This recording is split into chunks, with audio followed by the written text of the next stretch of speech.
Hello guys, welcome back to this video. In this video, I'm going to show you how you can install and use VPNs. All you have to do is just type in VPN in your Google Play Store and you can install any of these VPNs. You have to just click on install. So what VPN does is that it changes the server location of your mobile phone and it enables you to receive services from other locations.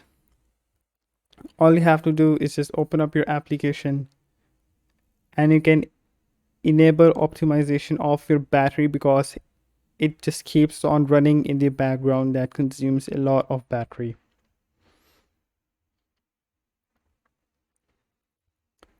So you can even select personally what type of geographical locations you want. As you can see, there are a lot of locations.